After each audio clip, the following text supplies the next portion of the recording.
Hello，大家好啊！歡迎收睇我呢一集 Moverney 去咗邊咧？呢一集我就係坐喺呢一部全新2026年 Genesis GV70呢架高級 compact 嘅 SUV 啦。咁啊，呢一個就係 Genesis 個 key fob， 咁啊非常之高貴豪華，我好中意黑色。咁佢有好多唔同嘅 feature， 有 unlock、power lock 同埋 power trunk 啦。咁仲有，如果你泊一啲好逼仄嘅車，或者有啲契弟咧喺個 park lot 特登泊喺你隔離，你又開唔到門，你又驚撞到呢個門，唔使驚，因為佢呢個 Genesis 有個 feature 就係可以咧，你喺出邊咧撳個掣咧，遙控呢一架車拉出嚟咧，先至你先入去架車度，咁就變咗唔需要逼仄嘅咁樣夾硬要塞入去自己嗰度啦。咁呢一架車咧係 Genesis， 如果你有所不知咧 Genesis 就係高級豪華版嘅 brand 咧 from 呢個現代 Hyundai 嘅。咁 Genesis 都已經喺個市面超過10幾年㗎啦。咁就而家首先你睇到咧，呢一個內籠係非常之優美，非常之好靚，高級 material。你睇到入到去裏邊咧，啲嵌裝嵌係非常之即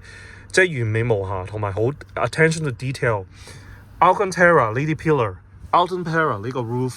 又有 panoramic 呢個 sunroof， 亦都有呢個凳咧，你睇到好鴛鴦色嘅，有呢個白色 beige 啦，黑色呢度啦，咁呢度就有呢個 cup holder， 有呢個 wireless charger， 咁我好中意呢 knob 嘅呢個 gear 啦 ，parking 啊 D 啦，呢一個遙控啦，就係遙控呢個嘢啦，同埋呢度亦都係 ventilation， 咁佢有一個 good mix of touch screen， 有 good mix of 呢一個 ventilation， 咁咧佢新嘅2026年咧就有呢個全新呢一個 flat screen 嘅。咁啊，以前代替咧就以前一個中間 flat screen， 而家就一個好長嘅打橫嘅 screen， 咁我覺得非常之好啦，有 digital 嘅 dashboard。咁啊，佢個 speaker 一流㗎 ，Bang & Olufsen 真係好正嘅 speaker， 所有嘅嘢好容易控制，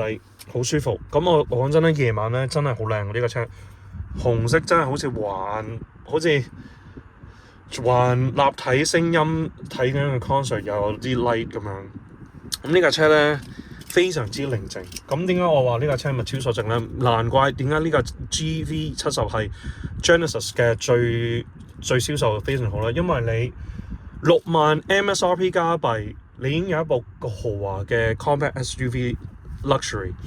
咁你個 engine 係 2.5 litre 4氣缸 turbo charge， 可以噴到300匹馬力，311個 pound， 扭力係非常之勁。如果你嫌唔夠喉，你可以 upgrade 去 3.5 litre 6個氣缸 turbo charge， 咁就有375匹馬力，391個扭力。但係我就個人覺得嗰個係根本就係bonus 啦 ，icing on the cake， 但係其實呢一個 2.5 已經足夠。咁我就覺得呢個咁嘅價錢，你而家好多啲 entry 車都開始都3萬5、4萬幾。你呢部車你睇下佢個外形，21寸胎，前邊好似個 baby Bentley 咁樣，好中意 grill， 亦都佢前面係靚啊，後邊又靚，側面又靚。咁佢咧就係個 Genesis 而家好多佢嘅 line up 咧都係有2條線嘅前面嘅燈啦。咁佢有9個 jewel light 嘅，咁有啲 chrome 有啲顏色咁樣，黑色、紅色好襯托。後邊呢度又係後邊2個打橫燈嚟嘅，呢個就係佢後邊個 style。咁 overall 係咁嘅樣嘅。咁啊，我覺得如果你係真係考慮緊一架 SUV， 又唔需要話好大份，亦都唔需要高嘅，因為我有老人家咧，佢都唔中意咁高，因為好難擒高擒低。咁你睇到呢度有啲 curtains 啊，嗰啲各方面嘅嘢，非常之舒服，好靚，好舒服，真係一個 total package。你睇下又有氧體，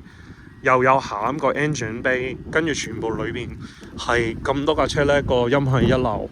佢嗰個駕駛感係一流。最主要佢個 material 咧，我攞咗坐入去係好舒服嘅。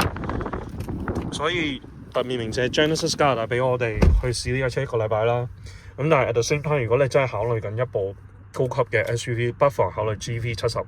如果你想睇呢一啲嘅片咧，麻煩你俾 like、俾 comment、subscribe， 有你嘅支持，我先可以繼續可以同唔同嘅品牌去試唔同嘅車，去俾最新嘅資料俾你哋。拜拜。